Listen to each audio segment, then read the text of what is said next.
Saat aku merapikan selimut untuk putraku yang berusia 5 tahun, ia menunjuk ke kolong tempat tidur dan berbisik, "Setiap kali ibu pergi dinas, kenapa Tante Siti selalu keluar dari situ?" Mendengar kata-kata itu, aku merasa seluruh darah di tubuhku membeku. Setelah melakukan investigasi rahasia, aku menjalankan sebuah rencana. Keesokan paginya, 3 ambulans berjejer di depan rumah, membuat seluruh kompleks gempar. Aku baru saja tiba di depan rumahku di sebuah kota mandiri setelah perjalanan dinas dari pabrik di luar kota. Jam tangan di pergelangan tanganku baru saja melewati pukul 9 malam. Aku turun dari mobil perusahaan sambil menarik koper kecilku, dengan sopan menolak tawaran sopir yang hendak membantu mengangkat barang bawaanku. Aku ingin menikmati sendiri ketenangan malam yang jarang kudapatkan ini. Aku berdiri di depan rumah kami. Sebuah townhouse 4 lantai bergaya neoklasik yang kami beli dengan seluruh tabungan yang kukumpulkan bersama suamiku selama 8 tahun. Cahaya kuning hangat yang menyelinap dari celah tirai jendela kamar tidur di lantai 2 membuat semua kelelahan setelah 3 hari mengawasi lini produksi obat baru sirna seketika. Hatiku terasa damai. Di mata orang lain, aku adalah wanita yang memiliki segalanya. Karier yang stabil sebagai kepala tim R&D di sebuah perusahaan farmasi raksasa. Suami yang cakap dan menjalankan perusahaan dagang yang menjanjikan, serta seorang putra yang menggemaskan. Aku memasukkan kunci dan membuka pintu sepelan mungkin agar tidak menimbulkan suara. Ruang keluarga di lantai 1 sunyi senyap. Hanya lampu biru dari akuarium yang memantulkan pola cahaya belang-belang di dinding. Siti, asisten rumah tangga yang merupakan adik kelas suamiku di kampungnya, sepertinya sudah masuk ke kamarnya setelah seharian lelah bekerja. Aku menaiki tangga kayu tanpa suara. Saat melewati ruang kerja suamiku, aku melihat celah cahaya dari bawah pintu. Suamiku, Bima Prakoso, masih bekerja. Bayangannya memanjang di dinding. Punggungnya tampak serius dan berwibawa. Aku tersenyum. Aku bersyukur atas kerja kerasnya demi keluarga di tengah kondisi pasar yang sulit. Tanpa mengganggunya, aku menuju kamar tidur putraku. Pintu kamar sedikit terbuka. Putraku, Dimas, meringkuk di tengah tempat tidur besar. Napasnya teratur. Ia memeluk erat boneka beruang lusuh yang sudah usang.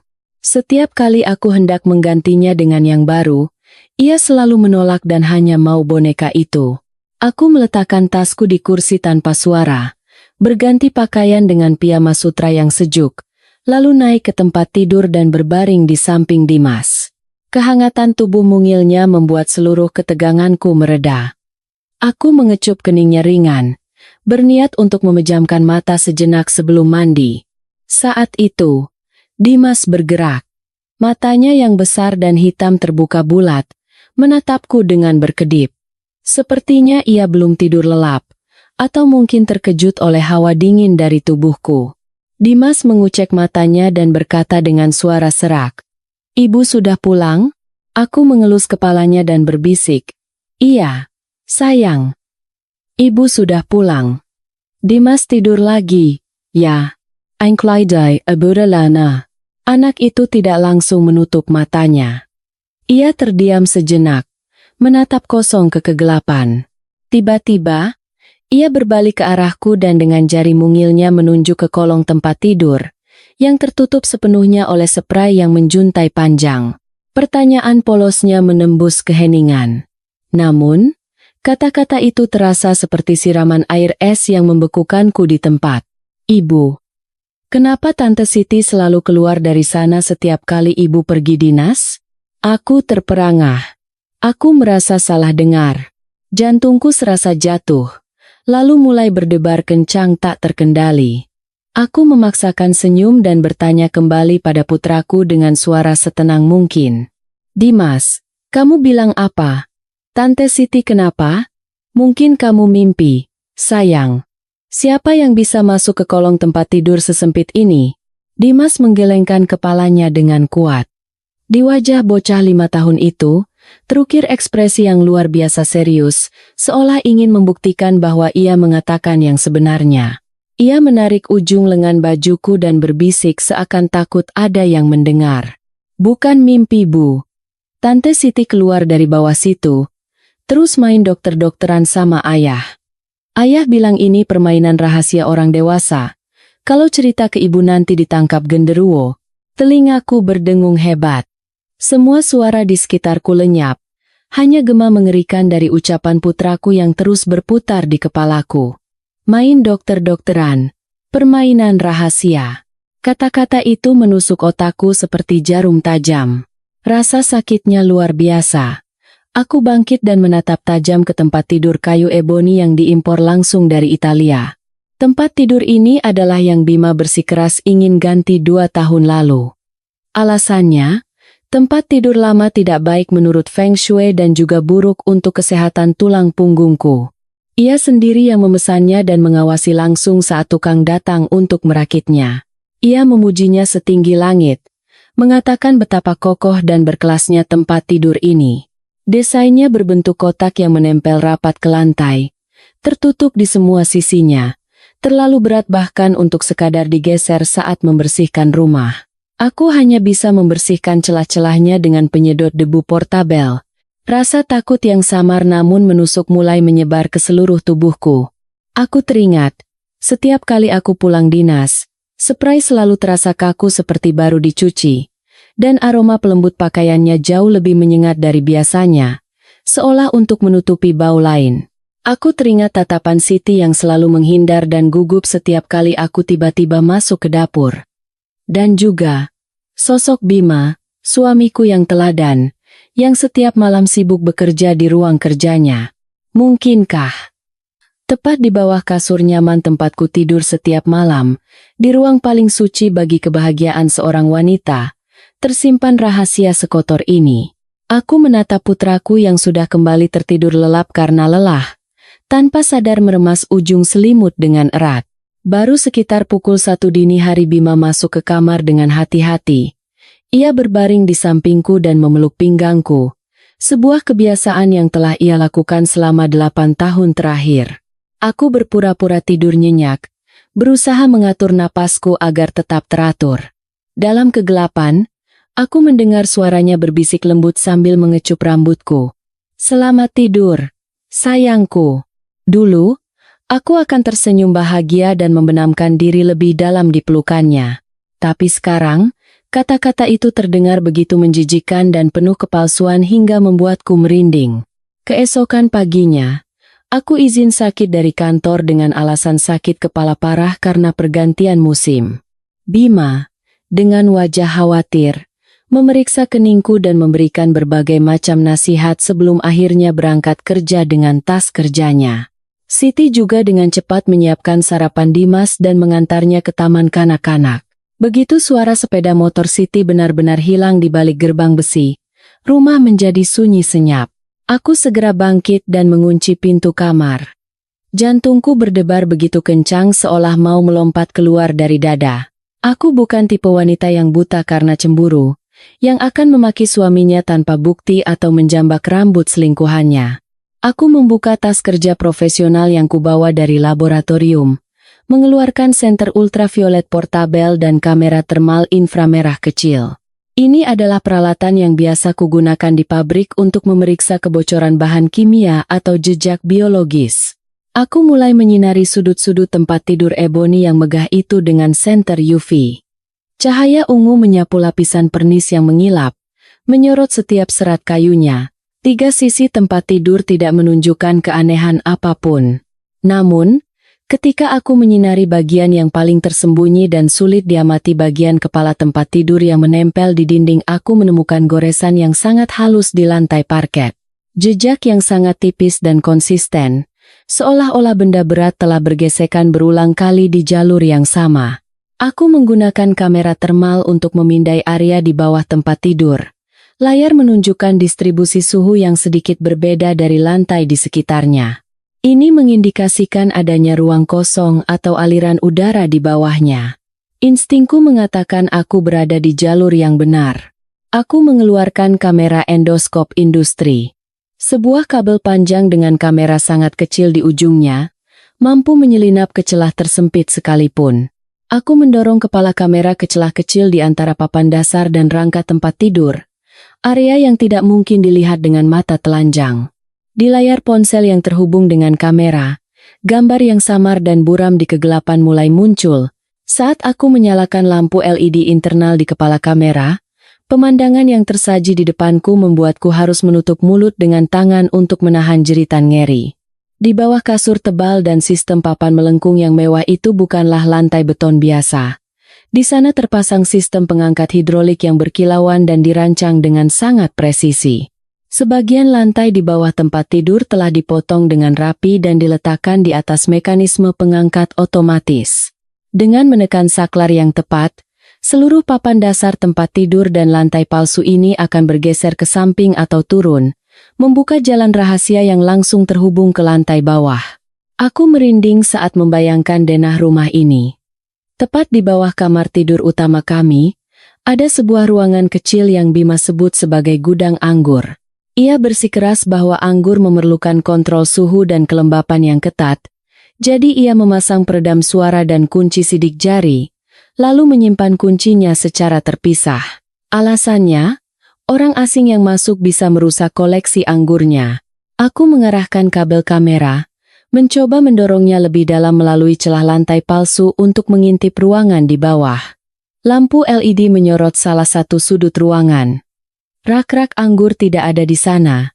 Sebagai gantinya, ada tempat tidur ganda dengan spray sutra berwarna merah anggur, sebuah sex chair berlapis beludru, dan di atas meja kecil di samping tempat tidur, berserakan bungkus kondom bekas dan beberapa mainan seks yang aneh. Namun, bukan bukti perselingkuhan kotor itu yang membuat darahku membeku. Saat kamera menyapu meja, ia berhenti pada setumpuk dokumen yang tergeletak sembarangan di samping botol anggur yang sudah diminum separuh. Gambarnya sedikit kabur, tapi aku bisa mengenali logo familiar dari sebuah perusahaan asuransi jiwa besar dan tulisan tebal di halaman pertama kontrak. Tertanggung, Dewi Lestari. Telingaku berdengung, dan hawa dingin yang lebih menusuk dari AC menjalar di punggungku. Dewi Lestari adalah namaku. Mengapa polis asuransi jiwaku ada di ruang persembunyian yang bejat ini, dan mengapa aku sama sekali tidak ingat pernah menandatangani dokumen semacam itu? Aku menarik keluar kamera. Tanganku gemetar hebat sampai hampir menjatuhkan ponsel. Aku terduduk lemas di lantai yang dingin, bersandar pada rangka tempat tidur. Sekarang aku mengerti. Ini bukanlah rumah untuk memupuk kebahagiaan, melainkan peti mati yang menyembunyikan konspirasi gelap untuk menelan aku dan putraku. Perselingkuhan fisik hanyalah puncak dari gunung es. Bima tidak hanya berselingkuh. Ia merencanakan sesuatu yang jauh lebih mengerikan.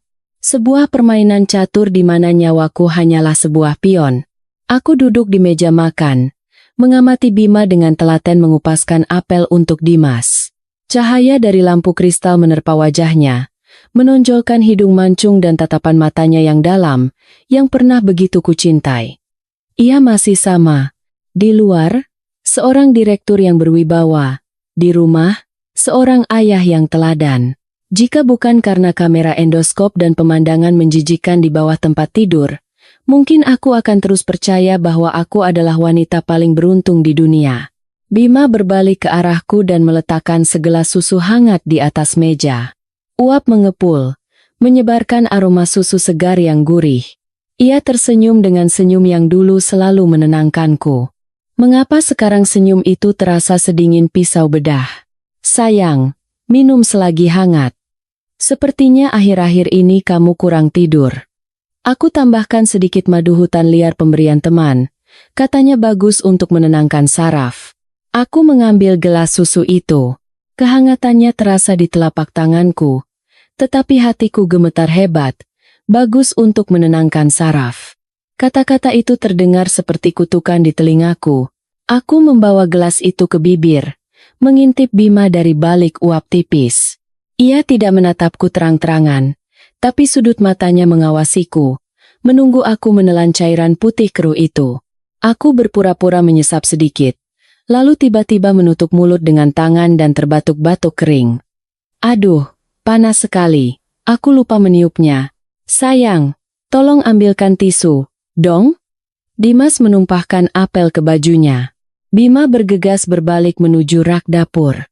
Itulah kesempatanku. Dengan cepat, aku menuangkan sebagian besar susu ke dalam botol termos pribadi yang sudah kubuka tutupnya di bawah meja. Lalu, aku menyeka mulutku dengan cepat seolah-olah baru saja meminumnya dalam sekali teguk.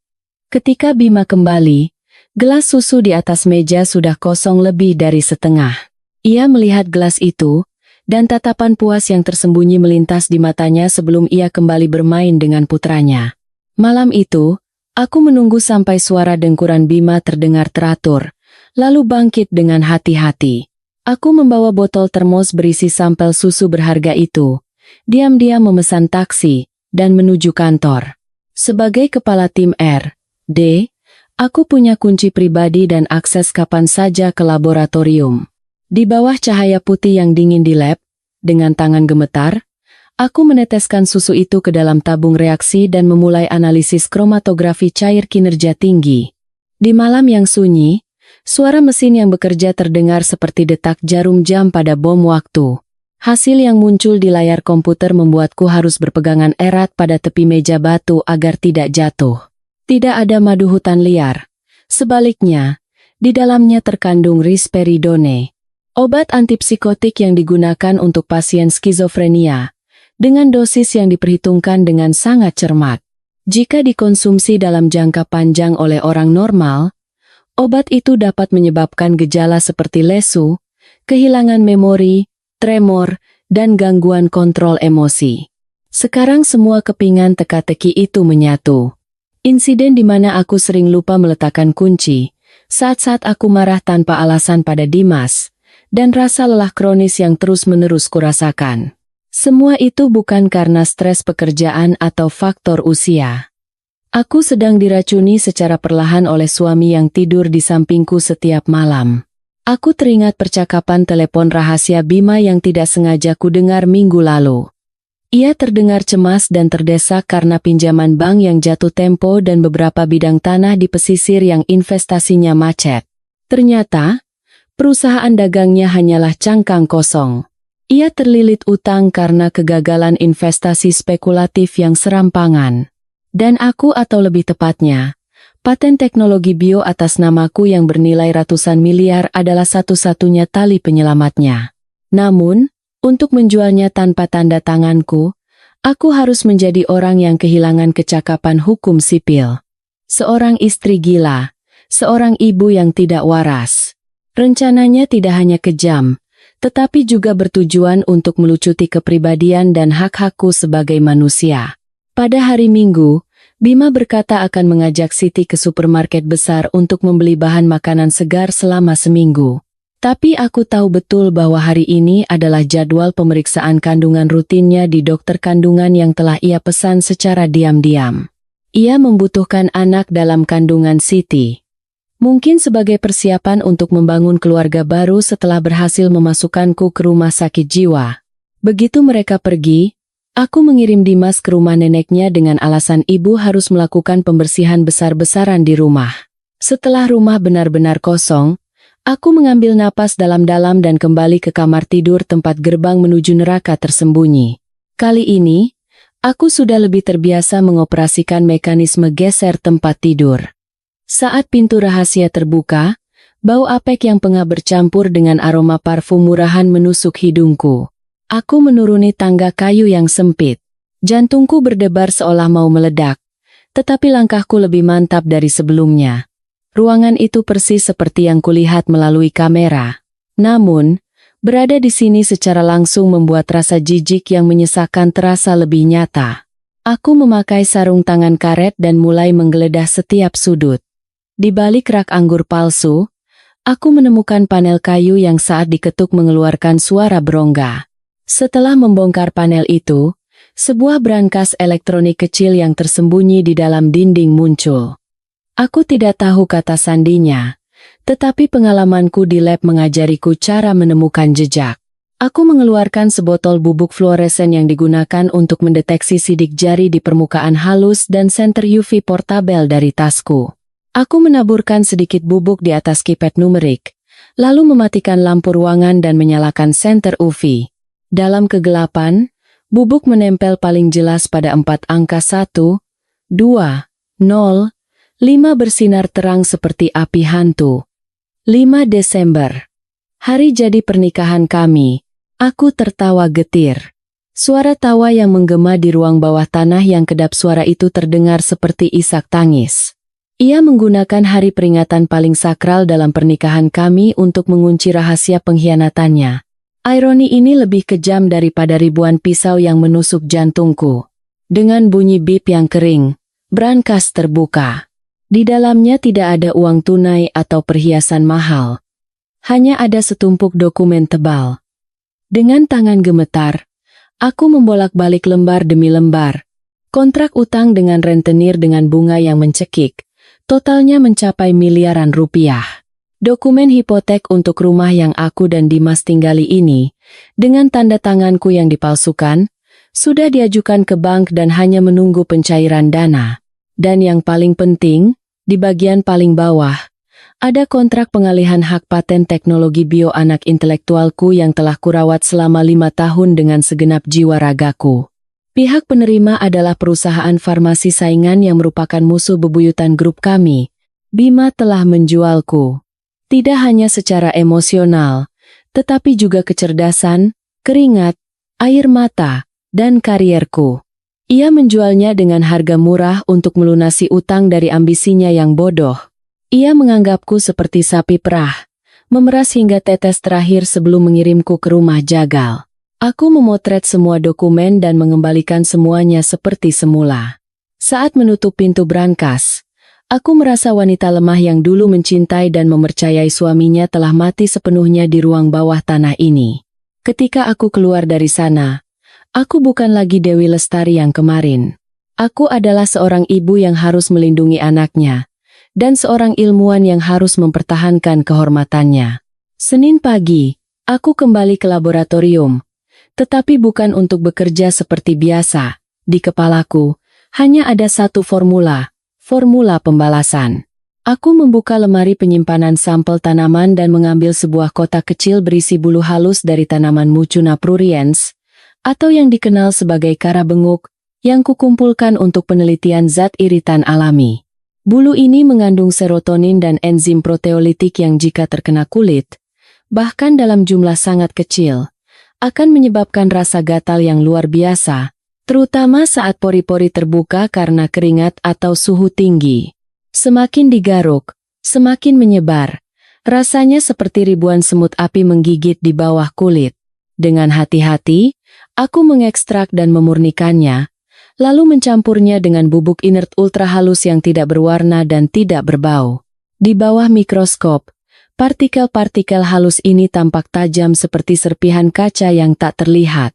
Aku memasukkan produk jadi ke dalam botol merica kecil dan menempelkan label bumbu dapur di atasnya, lalu menyimpannya di tas. Selanjutnya, aku membuat larutan tambahan berupa ekstrak capsaicin yang diencerkan. Bau pedasnya dihilangkan, hanya menyisakan sifatnya yang mampu memberikan iritasi ringan namun terus-menerus pada selaput lendir mata dan hidung. Aku tidak ingin membunuh mereka. Aku ingin mereka hidup dalam ketidaknyamanan yang ekstrem di dalam sarang cinta yang mereka anggap paling aman, saling mencurigai satu sama lain. Saat makan siang, ketika Siti sibuk memasak di dapur dan Bima belum pulang, aku menyelinap lagi ke ruang bawah tanah rahasia itu. Dengan masker dan sarung tangan, aku menaburkan bubuk gatal itu di atas spray berwarna merah anggur. Aku berkonsentrasi terutama pada area bantal dan bagian tengah tempat tidur. Partikel bubuk yang halus menghilang ke dalam serat kain, sama sekali tidak terlihat oleh mata telanjang.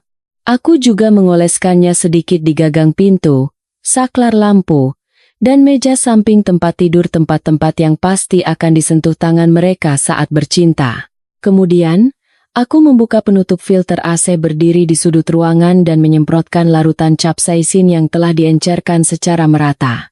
Saat AC dinyalakan, angin sejuk akan menyebarkan molekul pedas yang tidak terlihat, namun cukup untuk membuat mata perih dan menyebabkan bersin terus-menerus.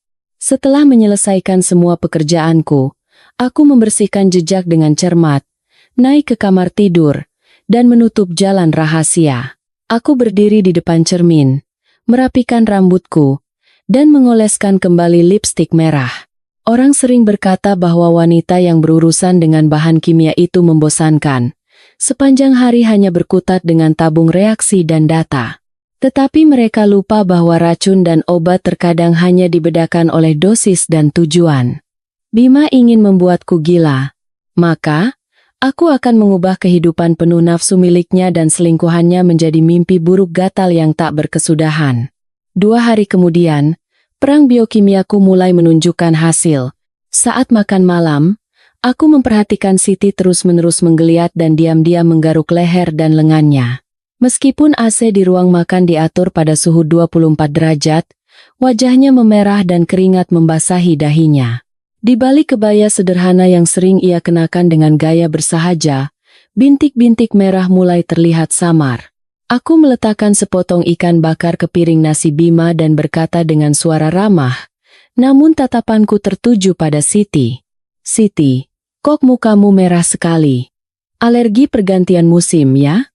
Katanya sayuran sekarang banyak ulat anehnya. Siti terkejut hingga menjatuhkan sendoknya, lalu menjawab dengan terbata-bata. Tidak, Bu. Cuma, dapurnya panas sekali, jadi sedikit gatal.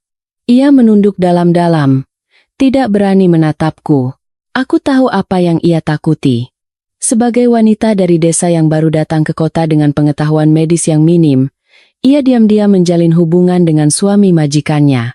Ketakutan terbesarnya adalah tertular penyakit kelamin, dan rasa gatal di area sensitif akan memperkuat ketakutan itu. Kondisi Bima yang duduk di sebelahku tidak jauh berbeda.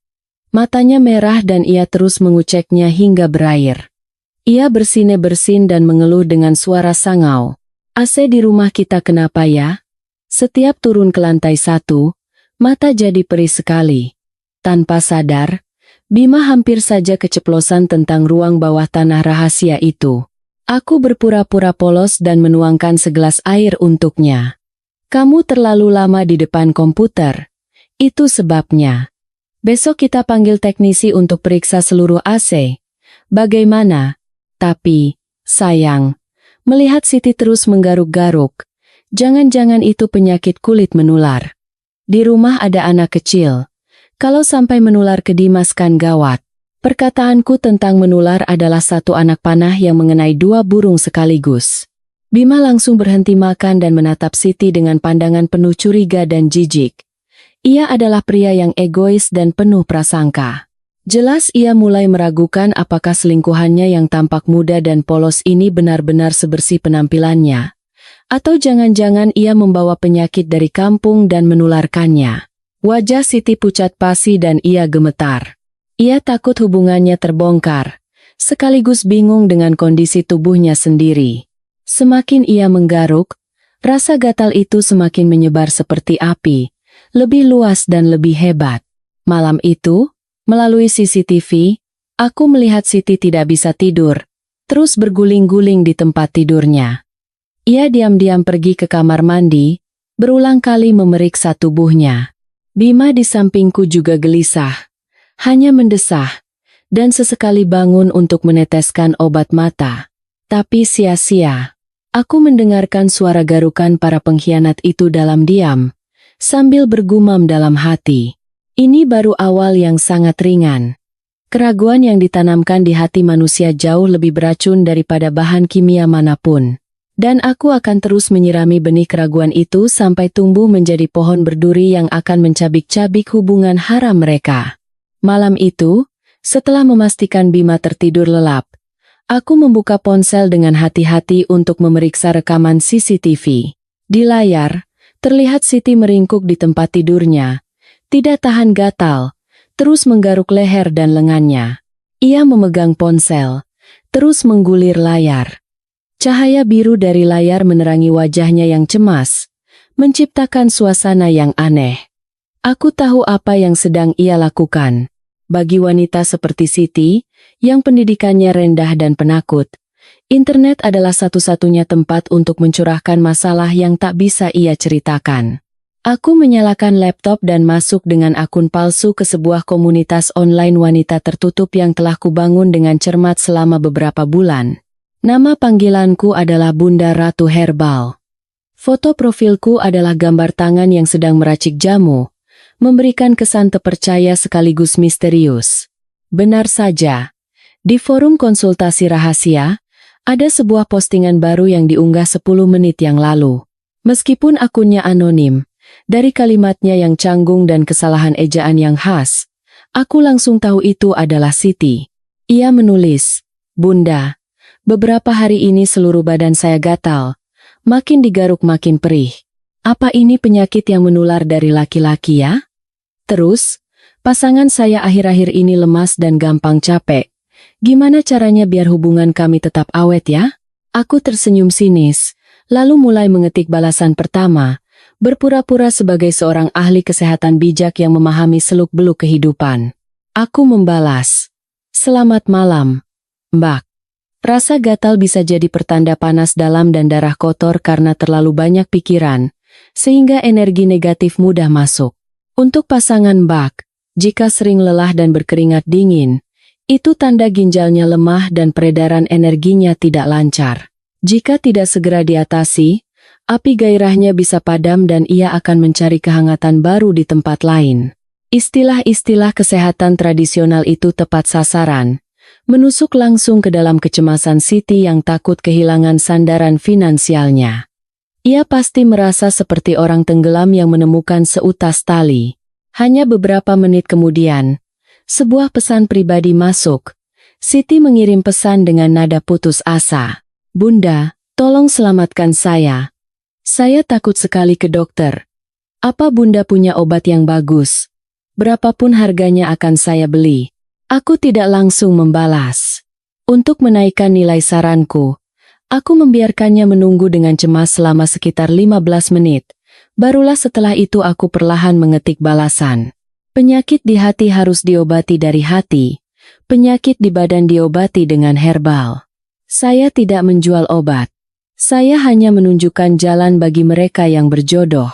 Untuk gatal-gatal Mbak, akan saya berikan resep mandi rempah untuk mendinginkan badan dan membuang racun. Untuk masalah pasangan, pria seusianya memang sering kelelahan karena stres kerja dan hubungan yang tidak teratur, jadi harus diperkuat dari akarnya agar tidak lepas." Siti buru-buru menjawab, "Iya, Bunda, iya." Ia mengeluh bahwa Bima akhir-akhir ini semakin mudah marah, sulit tidur di malam hari, dan hubungan mereka terasa hambar. Ia sama sekali tidak tahu bahwa kelelahan Bima disebabkan oleh tekanan tumpukan utang. Aku mengetik kalimat pamungkas, umpan yang paling manis. "Saya punya ramuan rahasia bernama jamu akar perkasa. Khusus untuk mengatasi tubuh lemah, membuat pria kembali muda dan kuat seperti harimau. Tapi ramuan ini sangat keras. Harus digunakan dengan hati-hati dan rutin. Mau coba?"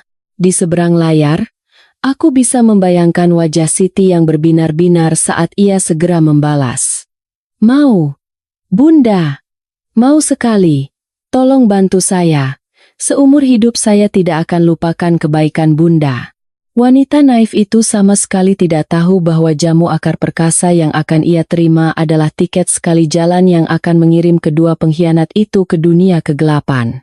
Setelah mendapatkan kepercayaan penuh dari Siti, aku mengiriminya resep ramuan itu. Siti, yang sangat percaya pada kata-kata Bunda Ratu Herbal, menurutinya tanpa curiga. Ia diam-diam membeli bahan-bahan herbal, menumbuknya menjadi bubuk, lalu mencampurkannya ke dalam sup herbal yang selalu ia siapkan khusus untuk Bima saat suamiku itu bekerja lembur. Melalui CCTV, aku melihat Siti membawa semangkuk sup panas mengepul turun ke gudang anggur. Wajahnya berseri-seri, seolah sedang mempersembahkan ramuan awet muda kepada seorang raja. Bima menerima mangkuk itu, menyeruputnya, dan bahkan memuji Siti bahwa masakannya semakin enak dan ia perhatian pada kesehatannya. Ia sama sekali tidak sadar bahwa setiap sendok sup manis itu sedikit demi sedikit menggerogoti sisa kewarasannya. 2 hari setelah meminum ramuan itu, gejala aneh mulai muncul pada Bima. Saat makan, ia sering menjatuhkan sumpitnya. Matanya tampak kabur, dan terkadang ia terkejut seperti ada yang memanggilnya dan menoleh ke belakang.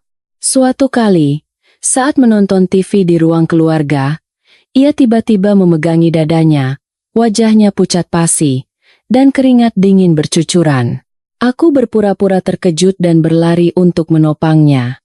Sayang, kenapa? Tekanan darahmu naik lagi? Perlu kuambilkan tensimeter? Bima menepis tanganku, terengah-engah. Tidak apa-apa. Cuma terlalu capek. Jangan berisik, kepalaku pusing. Ia tidak berani pergi ke rumah sakit karena takut ada zat aneh yang terdeteksi di darahnya. Dan yang lebih penting, ia mulai curiga bahwa tubuhnya sendiri sedang mengkhianatinya. Sementara itu, Siti, meskipun melihat gejala aneh pada kekasihnya, justru semakin percaya pada kehebatan Bunda Ratu Herbal karena Bima tampak lebih perkasa di ranjang efek samping stimulan awal dari obat tersebut. Ia terus mengirimiku pesan terima kasih, bahkan bertanya apakah dosisnya boleh ditambah. Aku mengetik dengan dingin di keyboard. Jangan terburu-buru, tapi jika ingin mengikatnya lebih erat, coba berikan juga di pagi hari. Kebodohan dan keserakahan Siti menjadi pisau paling tajam yang kupinjam untuk mengancam nyawa pria pengkhianat itu. Karena tekanan utang yang jatuh tempo dan desakan dari calon pembeli paten, Bima semakin kehilangan kesabarannya. Ia butuh surat keterangan bahwa aku tidak cakap secara hukum secepat mungkin. Aku menyadari jumlah bubuk putih yang ia campurkan ke dalam susuku setiap malam semakin banyak, alih-alih membuang semuanya seperti sebelumnya. Aku memutuskan untuk meminumnya dalam jumlah sangat sedikit. Cukup untuk membuat tatapanku sedikit kabur, tetapi tidak sampai kehilangan akal sehat. Aku tahu, inilah saatnya aku naik ke panggung sandiwara ini dan memainkan peran yang paling ia harapkan, peran seorang istri gila. Kesempatan itu datang pada Sabtu malam, ketika Bima mengundang sepasang rekan bisnis penting untuk makan malam. Mereka adalah orang berpengaruh di dunia investasi, dan Bima ingin menggunakan citra keluarga bahagia untuk menopang kredibilitasnya yang goyah. Makan malam disiapkan dengan mewah. Siti sibuk mondar-mandir menyajikan hidangan lezat. Aku mengenakan gaun beludru hijau tua, memakai riasan tipis, dan berbincang dengan para tamu. Awalnya semua berjalan lancar. Aku memainkan peran sebagai istri yang anggun, pendiam, dan sesekali tersenyum menanggapi cerita suaminya. Namun, saat alkohol mulai bekerja dan suasana semakin cair, aku memulai aktingku. Ketika Siti meletakkan semangkuk gulai kambing yang masih mengepul di meja, aku tiba-tiba menatapnya tajam, lalu memandangi mangkuk itu seolah melihat sesuatu yang mengerikan.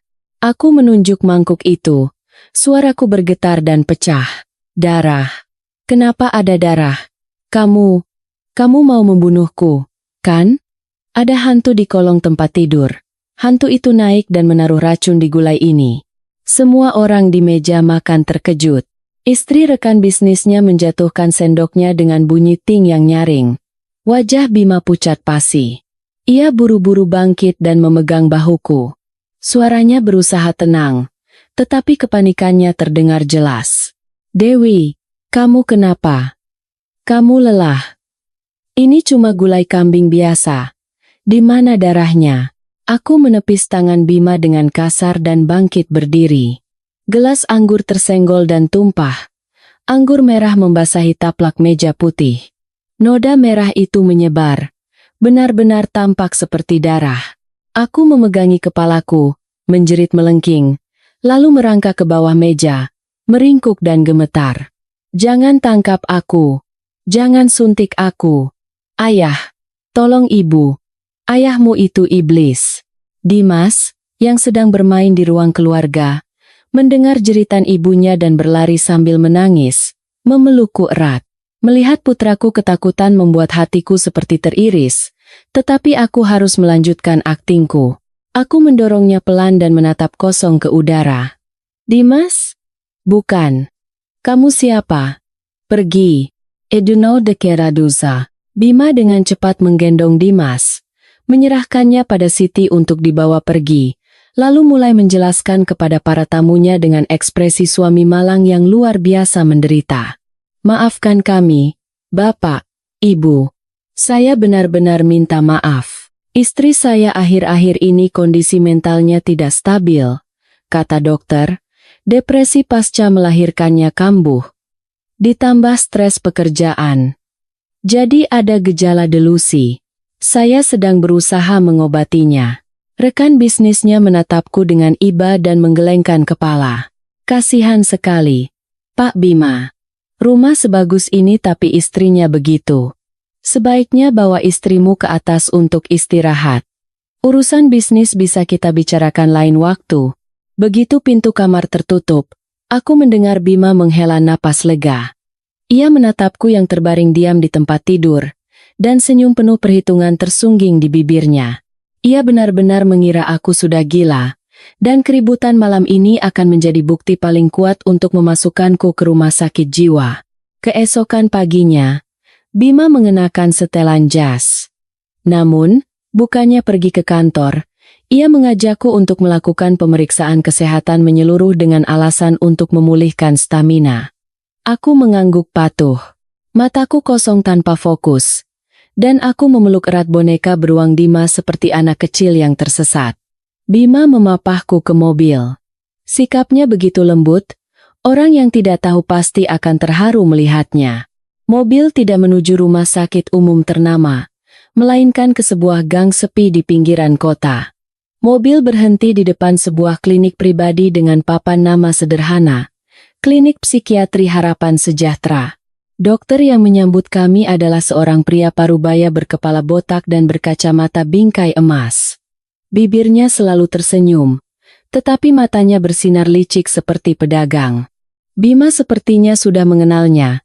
Mereka saling bertukar pandang penuh arti. Bima meletakkan sebuah amplop tebal di atas meja praktik, lalu mulai menjelaskan kondisi penyakit istrinya. Ia menunjukkan video keributanku semalam yang diam-diam direkam Siti kepada dokter itu. Ia menambahkan segala macam kebohongan, mengatakan bahwa aku sering mengigau, pelupa parah, dan bahkan mencoba menyakiti putraku sendiri. Dokter itu mengangguk-angguk seolah ahli, lalu melemparkan beberapa pertanyaan aneh kepadaku. Nama Anda siapa? Anda tahu ini di mana? Apa Anda mendengar suara-suara aneh di kepala Anda? Aku bergumam bahwa aku kadang ingat, kadang tidak, dan mengoceh tidak jelas tentang orang di bawah tempat tidur. Ia tidak melakukan tes gelombang otak atau tes psikologi profesional. Hanya setelah 15 menit tanya jawab formalitas, ia membubuhkan tanda tangan pada surat diagnosis. Tulisannya jelek, tetapi diagnosisnya luar biasa kejam. Depresi mayor dengan gejala psikotik akut. Kehilangan kemampuan kontrol perilaku. Direkomendasikan rawat inap dan penunjukan wali khusus. Dengan surat diagnosis di tangan, Bima tidak bisa menyembunyikan ekspresi kemenangannya.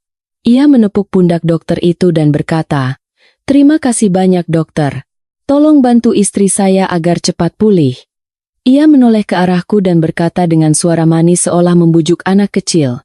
"Sayang, lihat kan. Kata dokter kamu sakit, harus minum obat biar sembuh. Kalau kamu jadi anak baik dan rajin minum obat, aku akan lebih sayang padamu." Aku menerima botol-botol obat berwarna-warni yang diberikan dokter itu, sambil tertawa dalam hati.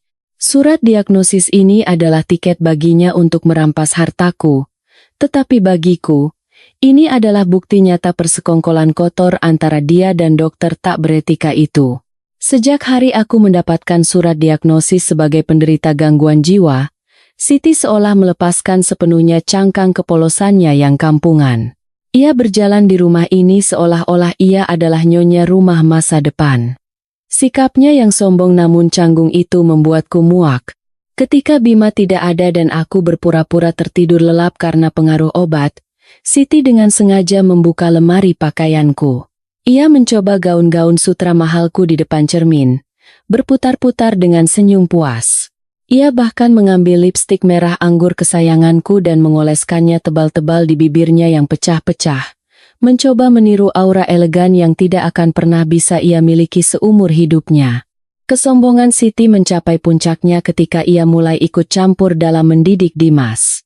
Hari itu, Dimas tidak sengaja menumpahkan jus jeruk di sofa kulit mahal di ruang keluarga. Dulu, Siti pasti akan tergopoh-gopoh membersihkannya dan menenangkan Dimas. Tapi hari ini, ia berkacak pinggang dan membentak putraku. "Kamu ini ngapain, hah? Tahu tidak sofa ini harganya berapa? Ibumu gila. Sekarang kamu mau ikut-ikutan merusak rumah?" Dimas meringkuk ketakutan. Matanya berkaca-kaca sambil terbata-bata meminta maaf. Aku duduk di kamar, menyaksikan pemandangan itu dari layar ponselku, merasakan jantungku seperti diremas. Aku ingin segera lari ke bawah, menampar wajah wanita kurang ajar itu, dan merobek mulutnya yang berani menghina putraku. Tetapi akal sehat menahanku. Aku tahu jika aku bergerak gegabah sekarang, semua kesabaranku selama ini akan sia-sia.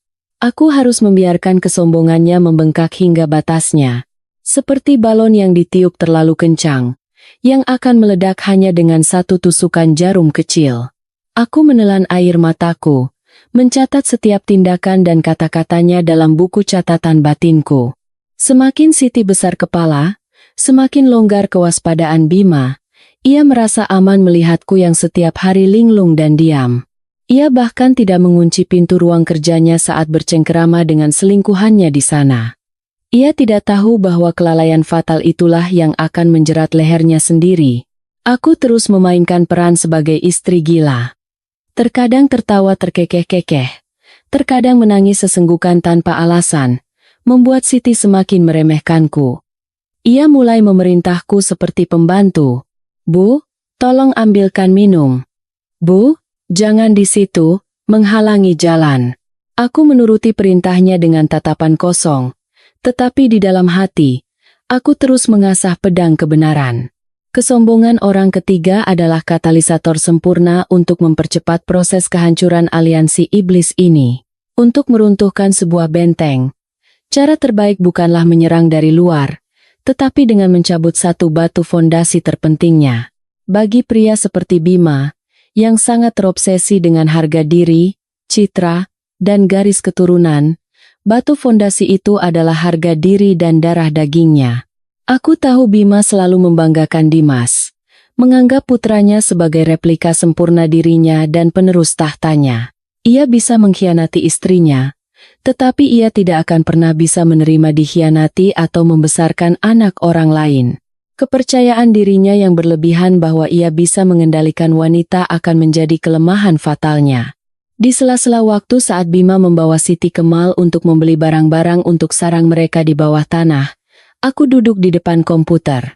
Dengan keahlian Photoshop yang kuasa sejak kuliah, aku mulai menciptakan bom atomku. Aku memindai sampel hasil tes DNA dari sebuah laboratorium genetika terkemuka yang pernah bekerja sama denganku, lalu mengubah isinya. Nama ayah, Bima Prakoso. Nama anak, Dimas Anugrah. Kesimpulan, hubungan biologis sebagai ayah dan anak tidak terbukti. Aku bahkan memalsukan stempel merah dan tanda tangan direktur laboratorium dengan cermat, lalu mencetaknya di atas kertas tebal berwarna agak kekuningan agar terlihat asli. Selembar kertas tipis di tanganku ini memiliki daya hancur yang lebih mengerikan daripada racun manapun. Malam itu, Bima memiliki kebiasaan membaca buku selama sekitar 30 menit sebelum tidur. Buku yang sedang ia baca adalah How to Win Friends and Influence People karya Dale Carnegie. Sungguh sebuah ironi pahit bagi pria yang menjalani kehidupan ganda. Aku menyelipkan hasil tes DNA itu di antara halaman yang sedang ia baca, lalu meletakkan kembali buku itu di meja samping tempat tidur dengan sudut yang tepat agar kertas itu langsung jatuh saat ia mengambilnya. Setelah itu, aku minum seteguk air, berbaring di tempat tidur, dan memulai aktingku. Aku menarik selimut hingga menutupi kepala, gemetar seolah kedinginan, dan menggumamkan kata-kata tak berarti. Sekitar pukul 10:30 malam, Bima masuk ke kamar. Ia melirikku dengan tatapan jijik, lalu naik ke tempat tidur. Ia mengambil buku untuk membacanya sebelum tidur. Di bawah selimut tebal, jantungku berdebar kencang. 1 detik terasa seperti setahun. Terdengar suara kertas berdesir, diikuti oleh keheningan yang mematikan. Aku tidak berani bernapas, hanya mengintip dari celah kecil di selimut untuk mengamatinya. Aku melihat tangan Bima berhenti. Selembar kertas A4 jatuh ke pangkuannya. Ia mengambil kertas itu, menyipitkan mata, dan mulai membaca. Awalnya, ia mengerutkan kening karena bingung, lalu ekspresinya berubah menjadi sangat terkejut. Ia menyalakan lampu baca hingga terang, mendekatkan kertas itu ke wajahnya, membaca berulang kali seolah tidak percaya dengan apa yang ia lihat. Wajahnya memerah, lalu pucat pasi, dan akhirnya membiru karena amarah. Napasnya menjadi berat dan kasar seperti embusan api pandai besi. Bom itu meledak. Raungan seperti binatang buas merobek keheningan malam. Bima dengan kasar menyibakkan selimutku dan menarik kerah piyamaku hingga aku terduduk. "Perempuan gila, bangun, bangun." Suaranya pecah karena amarah yang tak tertahankan. Aku berpura-pura linglung, menatapnya dengan mata kabur dan terbata-bata. Sayang, kenapa membentakku? Aku sedang tidur." "Dimas?" Ia menyodorkan hasil tes DNA itu ke wajahku. Tangannya gemetar hebat. "Lihat ini. Jelaskan ini apa." "Dimas anak siapa? 8 tahun aku menafkahi kalian berdua, dan kamu berani-beraninya selingkuh di belakangku." Ia menamparku dengan keras. Aku merasakan rasa anyir darah di mulutku, tetapi tidak terasa sakit. Yang ada hanyalah rasa puas. Rasa sakit fisik ini tidak ada apa-apanya dibandingkan dengan penderitaan yang ia berikan padaku. Aku menutupi wajahku dan mulai menangis. Tapi bukan tangisan meminta ampun, melainkan tangisan polos orang gila. "Apa maksudmu? Dimas anakmu, kan?" "Oh, bukan. Bukan. Dia anaknya om tetangga sebelah yang baik hati itu." Aku terkikik dengan mata kosong. "Waktu kamu dinas, om itu sering datang untuk memperbaiki keran. Dia baik sekali, suka kasih permen dan uang." Kebohongan polos yang kubuat-buat itu bagai menyiram bensin ke api. Bima benar-benar kehilangan akal sehatnya. Ia terkejut istrinya yang cerdas dan anggun bisa mengucapkan kata-kata serendah itu. Di kepalanya, citra istri yang saleha hancur lebur, digantikan oleh wanita murahan tak tahu malu yang berselingkuh saat suaminya bekerja. Ia menjambak rambutku, hendak memukul, tetapi berhenti. Ia mendorongku dengan kasar ke tempat tidur, lalu mondar-mandir di kamar seperti binatang yang terluka. Ia menjambak rambutnya sendiri sambil mengumpat. Ia mengingat-ingat kapan saja aku pergi dinas, kapan saja ia meninggalkan rumah, dan saat-saat aku bersikap dingin padanya. Semua masa lalu mulai terdistorsi melalui lensa kecurigaan. Ia berpikir aku berpura-pura gila untuk menutupi dosaku, atau mungkin aku benar-benar menjadi gila karena rasa bersalah. Apapun itu, harga diri seorang pria sukses telah diinjak-injak tanpa ampun. Kemarahan Bima tidak berhenti padaku. Ia mulai melihat segalanya dengan kacamata kecurigaan yang paranoid. Jika istrinya sendiri, yang berpendidikan dan berstatus sosial tinggi, yang telah bersamanya selama 8 tahun bisa mengkhianatinya dengan begitu berani, apa jaminannya Siti, seorang asisten rumah tangga dari desa yang tidak berpendidikan, bisa setia? Ia teringat saat Siti pergi ke pasar lebih lama dari biasanya, saat ia terkikik sendiri sambil menatap ponselnya. Sifatnya yang dasarnya pencuriga, ditambah efek samping obat yang kuberikan melalui Siti, membuatnya jatuh ke dalam delusi yang ekstrem. Keesokan paginya, Siti dengan hati-hati membawa sarapan ke kamar, merasakan suasana tegang di rumah. Ia melihat Bima duduk di sofa ruang tamu dengan wajah muram. Ia mencoba mencairkan suasana dengan kabar baik. Ia meletakkan nampan berisi bubur di meja, lalu berlutut di kaki Bima dengan suara manja. "Mas, kenapa? Jangan marah karena ibu, ya. Orang gila kok dipikirin. Aku punya kabar baik yang bisa bikin Mas senang." Ia mengambil tangan Bima dan meletakkannya di perutnya sendiri dengan tatapan menggoda. "Aku sudah telat 2 minggu. Sudah tes. Hasilnya 2 garis. Kayaknya kita bakal punya anak, Mas." Siti mengira Bima akan gembira, memeluknya, dan menjanjikan masa depan yang bahagia. Tapi reaksi Bima membuatnya membeku. Ia menarik tangannya seolah tersengat api dan menatap Siti dengan tajam seperti pisau. Hamil? Yakin itu anakku? Pertanyaan itu bagai tamparan bagi Siti. Ia terperangah. Mas? Apa maksudmu? Aku kan cuma punya Mas. Aku di rumah ini terus. Diam, teriak Bima, menendang nampan berisi bubur panas hingga tumpah ke lantai. Istriku juga bersumpah hanya mencintaiku. Ternyata dia melahirkan anak orang lain. Kalian perempuan semua sama saja, pembohong. Ia berdiri dan menunjuk wajah Siti. Kamu pikir aku bodoh? Kenapa cewek muda dan cantik sepertimu mau terkurung di rumah ini dengan orang tua sepertiku? Kamu juga berencana menipuku, kan? Siti menangis dan bersumpah dengan segala cara. Tetapi Bima tidak peduli. Ia menggeledah tas Siti dan memeriksa ponselnya. Ketika ia menemukan postingan Siti di komunitas online yang mengeluhkan pasangannya impoten, darah di kepalanya seolah mendidih. Ia membanting ponsel itu ke dinding hingga hancur berkeping-keping. Hebat kamu, mengumbar di internet kalau aku impoten. Awas kalau kamu macam-macam lagi. Ia berkata pada Siti dengan suara dingin dan kejam. Siang ini juga kita tes amniosentesis untuk uji DNA. Kalau itu bukan anakku, kamu akan kutendang ke jalanan. Pulang saja ke kampungmu, jadi peternak bebek. Siti terduduk di tengah-tengah bubur yang tumpah, menangis tanpa suara. Ia tidak mengerti mengapa semuanya berubah begitu cepat. Harapan untuk mengubah nasib hidupnya layu seketika setelah disiram air dingin, bahkan sebelum sempat bersemi. Sementara itu, aku duduk di tangga lantai 2, memeluk boneka beruang, dan dengan tenang menyaksikan drama murahan terbaik yang sedang berlangsung di depan mataku. Dia menatap Bima dengan ngeri. Meskipun pendidikannya rendah, ia tahu betapa berbahayanya tes amniosentesis di awal kehamilan, bisa menyebabkan keguguran atau infeksi. Tapi bayinya masih terlalu kecil, Mas. Kata dokter itu berbahaya. Siti memohon dengan terbata-bata. Bima tidak peduli. Ia pergi ke lemari anggur, menuang segelas minuman keras, dan menenggaknya dalam sekali teguk. Bahaya apanya? Kamu takut ketahuan, kan? Dengar baik-baik.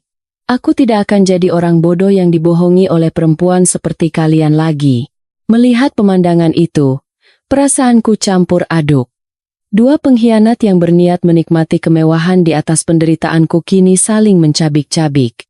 Di saat Bima menyeret Siti ke klinik swasta milik kenalannya untuk melakukan tes kejam itu, aku segera berganti pakaian, memesan taksi, dan menuju sebuah kafe di gang terpencil di kawasan Jakarta Selatan. Orang yang akan kutemui adalah Rendra, teman sekelasku di universitas yang kini menjadi kepala tim handal di unit kejahatan ekonomi, Polda Metro Jaya. Rendra sudah duduk di pojok. Melihat penampilanku yang kuyu, ia menunjukkan wajah khawatir. Tanpa basa-basi, aku meletakkan sebuah USB hitam kecil di atas meja. Di dalamnya ada semua yang telah kumpulkan. Laporan transaksi bank, kontrak utang dengan rentenir, hingga rekaman percakapan Bima dengan rekan bisnisnya yang membahas penyembunyian aset dan pencucian uang melalui kontrak asuransi fiktif. Rendra mencolokkan USB itu ke laptopnya. Alisnya yang tebal mengerut saat ia menelusuri banyak file data. Cahaya dari layar menerangi wajahnya yang serius. Setelah hening sejenak, Rendra melepas kacamatanya dan menatapku lurus, berkata dengan suara rendah, "Dewi, bukti kejahatan ekonomi ini sangat kuat. Dengan jumlah uang dan modus seperti ini, sudah cukup untuk menuntutnya dengan pasal penipuan, penggelapan, dan pencucian uang." Ia ragu sejenak. Tapi untuk tuduhan percobaan pembunuhan yang kamu sebutkan, bukti langsungnya masih kurang. Sampel obat yang kamu analisis dan tempat tidur itu hanya bukti tidak langsung. Pengacaranya bisa saja berdalih dia membeli obat itu untuk pengobatan pribadi. Aku menggenggam erat gelas air hangat di tanganku. Kehangatannya seolah menenangkanku. Aku tahu Rendra benar. Hukum membutuhkan bukti nyata, bukan asumsi. Aku menatap Rendra dengan tatapan tegas yang tak tergoyahkan. Aku tahu.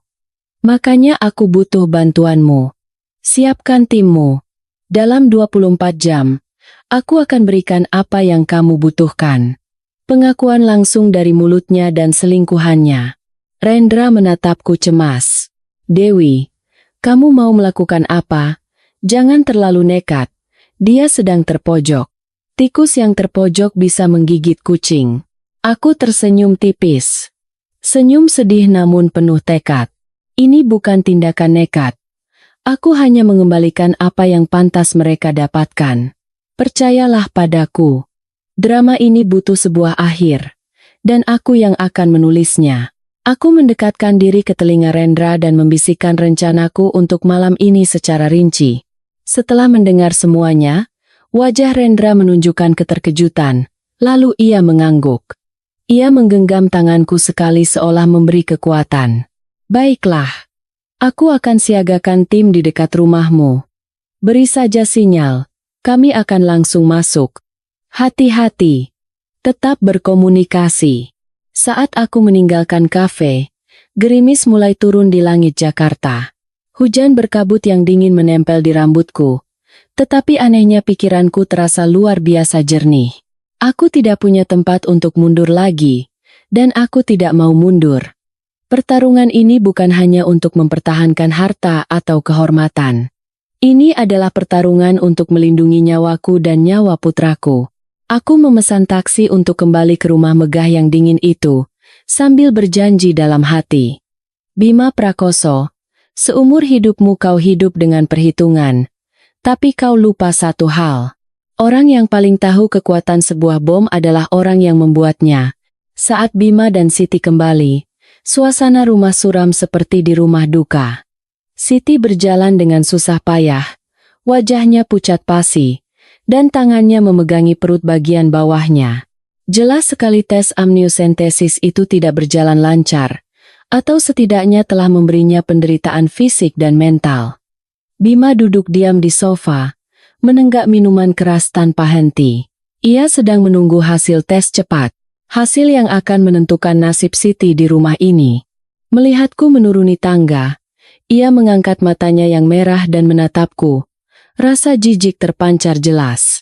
Namun, berbeda dari penampilanku yang biasanya gila, hari ini aku mengenakan gaun putih sederhana, rambutku diikat rapi, dan wajahku memancarkan ketenangan yang aneh. Aku berjalan ke hadapan Bima dan duduk di kursi di seberangnya. Mas, bisa kita bicara? Suaraku tidak lagi terbata-bata atau penuh delusi, melainkan jernih. Bima tampak sedikit terkejut. Ia meletakkan gelasnya dan menatapku curiga. Kamu sudah waras? Tanyanya sinis. Aku mengangguk dan tersenyum lemah.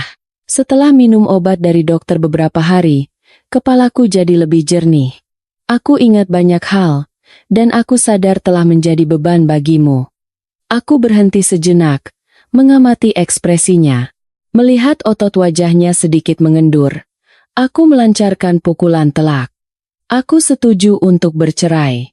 Aku akan tanda tangani suratnya dan masuk ke panti rehabilitasi sesuai keinginanmu. Aku hanya minta satu hal. Biarkan aku menyiapkan makan malam terakhir untuk keluarga kita. Anggap saja ini perpisahan yang indah, agar kelak Dimas tidak melihat orang tuanya saling membenci. Bima terperangah. Ia tidak menyangka semuanya akan selesai semudah ini. Ia sudah memikirkan cara-cara paksa.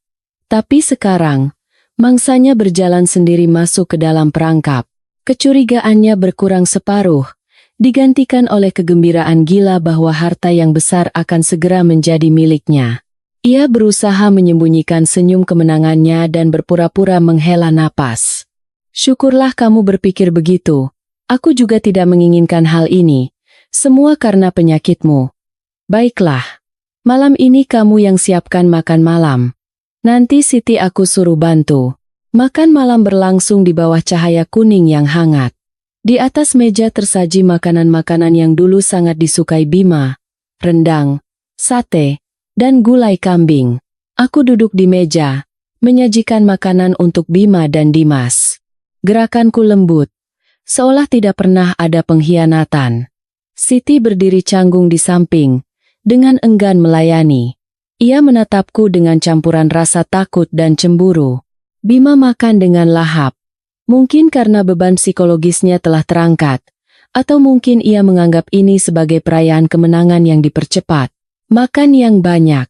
Rendang ini sudah kumasak dari siang, kataku dengan suara lembut. Bima mengangguk sambil mengunyah. Iya. Sudah lama kamu tidak memasak makanan yang benar. Nanti di panti, sembuhkan penyakitmu ya. Aku akan sering menjengukmu bersama Dimas. Aku tersenyum. Hatiku sedingin es. Setelah makan malam, saat Bima merokok di ruang keluarga, aku mencuci piring. Suasana hatinya tampak sangat baik. Ia menelepon pengacaranya, memerintahkan untuk menyiapkan surat cerai dan pengalihan aset besok pagi. Aku mencuci piring. Suara air mengalir menyamarkan detak jantungku yang berdebar kencang. Selesai. Aku mengeringkan tangan dan berjalan ke ruang keluarga. Melihatku, Bima masuk ke dapur, dan tak lama kemudian kembali membawa segelas jus jeruk. Jus jeruk segar dalam gelas kristal mewah, dihiasi irisan jeruk tipis, terlihat sangat menggiurkan. Minumlah biar segar. Baru saja aku peras sendiri. Aku tambahkan juga vitamin yang diresepkan dokter. Bima menyodorkan jus itu padaku. Ia menatapku tajam. Tatapannya mengandung desakan yang kejam. Aku tahu di dalam jus ini bukan hanya ada vitamin, tetapi juga obat penenang dan obat tidur miliknya dalam dosis mematikan. Segelas jus ini akan membuatku tertidur lelap. Mungkin tidak akan pernah bangun lagi. Atau jika bangun, aku akan menjadi seperti mayat hidup yang kehilangan semua ingatan.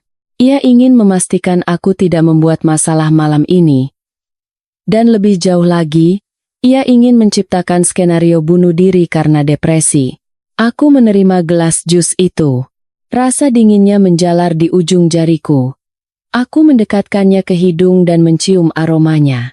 Aroma jeruk yang kuat menutupi semua rasa lain. Aku mengangkat mata menatap Bima dan mengajukan pertanyaan yang tidak terduga. Mas, kalau waktu bisa diulang, apakah kamu akan tetap menikahiku? Bima tersentak sejenak, lalu tersenyum pahit. Tiba-tiba ngomong apa, sih? Cepat minum, lalu tidur. Aku mengangguk dan membawa gelas itu ke mulut. Aku menenggak seteguk besar, tetapi tidak menelannya. Aku menahannya di dalam mulut. Rasa pahit obat mulai terasa di ujung lidah. Perutku mual. Aku menutup mulut dan bergegas lari ke kamar mandi di lantai 1, membanting pintu dan menguncinya. Aku memuntahkan jus jeruk itu ke kloset dan menyiramnya dengan kuat untuk menghilangkan bukti. Lalu, aku terus berkumur sambil menatap wajahku di cermin. Mataku tidak lagi patuh, melainkan bersinar tajam. Aku mengeluarkan ponsel dari saku gaun dan mengirim pesan singkat kepada Rendra. Ikan masuk jaring. 15 menit lagi, mulai operasi. Dari luar, Bima menggedor pintu. Dewi, kamu kenapa? Buka pintunya. Aku sengaja membuat suara seperti orang mau muntah, dan berteriak dengan suara lemah dan cadel seperti orang mabuk obat. Aku pusing sekali. Aku mau tiduran di sini saja. Jangan masuk. Mendengar suaraku yang pelo, Bima merasa sangat lega. Ia bergumam, cepat juga efek obatnya. Malah bagus dia tidur di sana, tidak merepotkan. Langkah kakinya menjauh. Aku menempelkan telinga ke pintu, dan mendengar ia memanggil Siti. Perempuan itu sudah teler. Ayo, kita turun ke bawah. Malam ini kita harus merayakannya besar-besaran. Besok, semua akan jadi milikku. Ketika aku mendengar suara pintu ruang bawah tanah ditutup dengan bunyi klik, aku merasa seolah-olah aku telah menutup pintu masa laluku dengan tanganku sendiri. 8 tahun masa muda, kenangan manis, dan penghinaan pahit, semuanya kini terkunci di balik pintu kayu tebal itu. Aku berdiri dalam kegelapan. Tanganku masih menempel di pintu ruang bawah tanah yang dingin, mendengarkan suara langkah kaki yang gaduh dan tawa riuh dari bawah. Mereka pikir mereka memasuki surga kenikmatan. Tetapi mereka tidak tahu bahwa surga itu hanya dipisahkan oleh selembar lantai papan tipis dari neraka. Aku menarik napas dalam-dalam untuk menenangkan jantungku yang berdebar kencang. lalu mendekati panel kontrol sistem smart home yang tersembunyi di balik sebuah lukisan di dinding. Jari-jariku yang gemetar menyentuh saklar utama sistem hidrolik. Aku menekannya dengan kuat. Terdengar suara motor kecil berdengung sejenak, lalu mati. Ini artinya sistem pengangkat telah dinonaktifkan sepenuhnya. Sekarang, ruang bawah tanah itu menjadi kotak kedap yang tidak bisa dibuka dari dalam maupun dari luar. Aku mengeluarkan remote control sistem ventilasi dari tasku, yang sirkuitnya telah kumodifikasi dengan cermat beberapa hari sebelumnya. Alih-alih menyuntikkan udara segar, kipas bertenaga tinggi ini akan menyedot asap secara terbalik dari tabung gas bertekanan khusus yang telah kupasang di saluran ventilasi.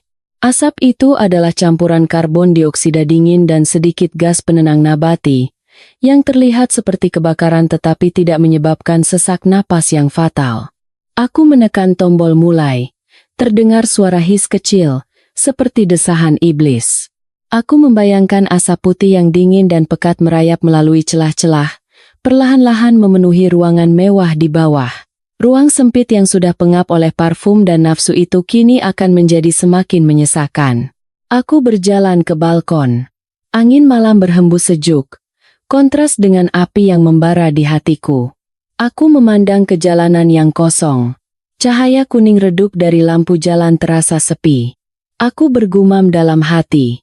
Bima, kau mencoba menguburku hidup-hidup di lumpur. Jadi malam ini aku akan membiarkanmu merasakan bagaimana rasanya dikubur hidup-hidup.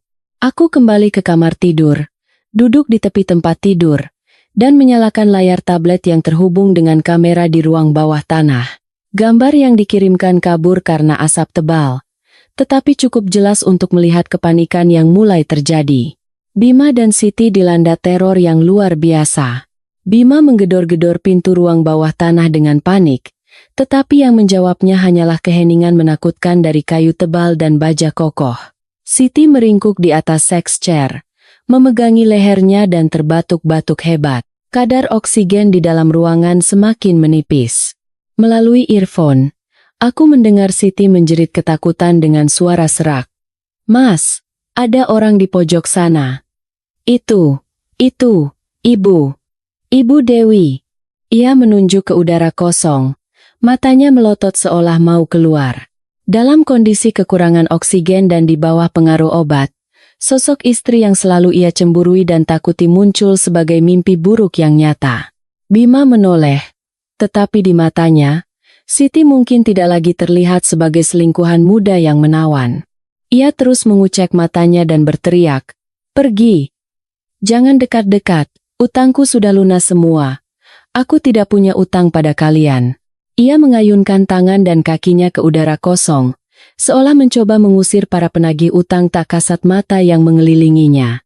Asap semakin tebal, membuat wujud manusia menjadi kabur, hanya hantu-hantu dosa yang menampakkan diri. Bima tersandung kaki meja dan jatuh ke lantai. Keningnya terbentur sudut lemari hingga berdarah, tetapi ia sepertinya tidak merasakan sakit. Ia merangkak sambil menggumamkan angka-angka, jumlah utang, dan nama-nama orang yang telah ia tipu. "Jangan dibakar. Jangan. Kalau aku berhasil jual paten itu, aku punya uang untuk bayar." Aku menyaksikan mereka meronta-ronta di dalam rawa yang mereka ciptakan sendiri, tanpa sedikit pun rasa kasihan. Sisi tergelap mereka terungkap dengan cara yang paling kejam. Mereka tidak lagi saling melihat, hanya melihat ketakutan terbesar mereka masing-masing. Siti takut akan balas dendamku, dan Bima takut akan kebangkrutan dan penjara. Cinta sejati dan belahan jiwa yang sering mereka gembar-gemborkan di belakangku kini lenyap tak berbekas seperti asap rokok di ambang batas antara hidup dan mati. Aku minum seteguk air. Rasanya hambar, tetapi entah mengapa terasa pahit saat melewati tenggorokan. Saat di mana insting bertahan hidup paling kuat adalah saat di mana kemanusiaan terkupas, hanya menyisakan sifat hewani yang buas dan egois.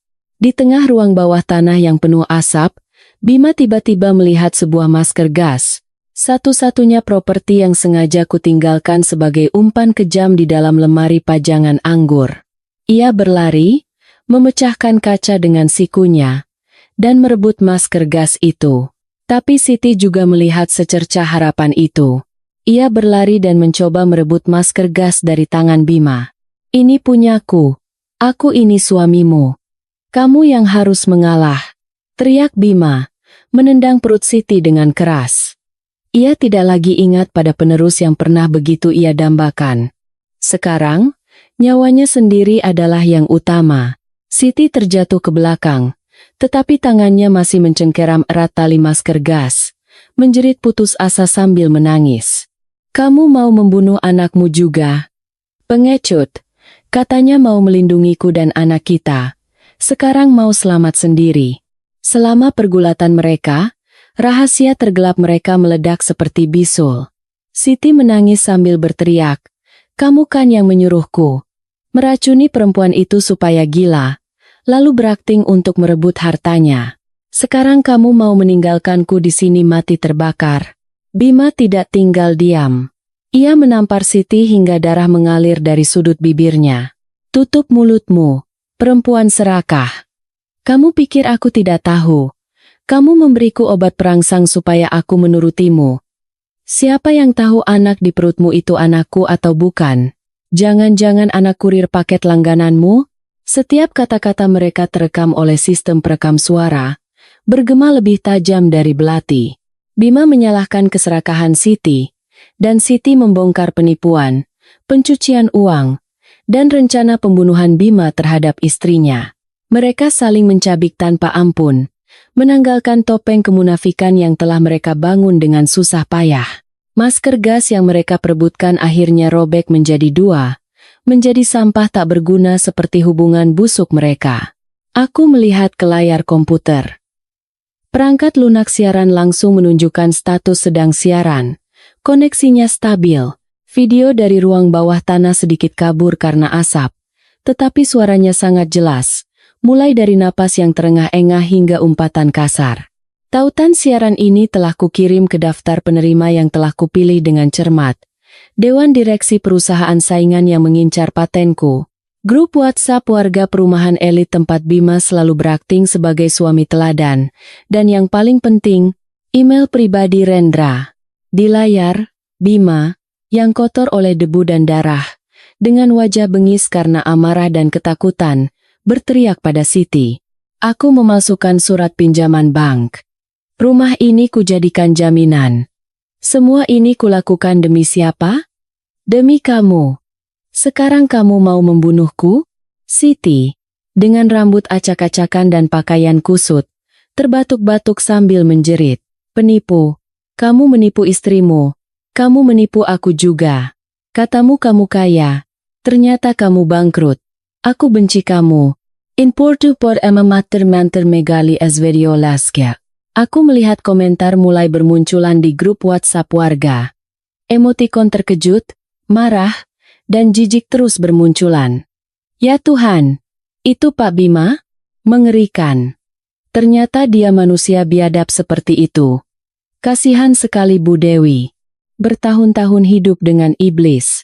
Citra Bima sebagai pengusaha sukses dan kepala keluarga bahagia yang ia bangun selama bertahun-tahun hancur total dalam hitungan menit. Ia tidak hanya kehilangan kehormatan, tetapi juga telah menandatangani surat hukuman mati untuk kariernya sendiri. Perusahaan saingan yang melihat ini akan segera membatalkan semua transaksi, bahkan mungkin akan menuntutnya balik atas tuduhan penipuan. Aku melepas earphone dan meletakkannya di meja. "Ini hadiah terakhirku untukmu, Bima. Kamu ingin terkenal kan? Ingin dihormati semua orang, kan? Hari ini, seluruh dunia akan tahu namamu sebagai pengkhianat paling hina." Di tengah kekacauan jeritan dan batuk yang keluar dari speaker komputer, aku mengambil ponselku, jari-jariku dengan ringan menyentuh layar sentuh yang dingin.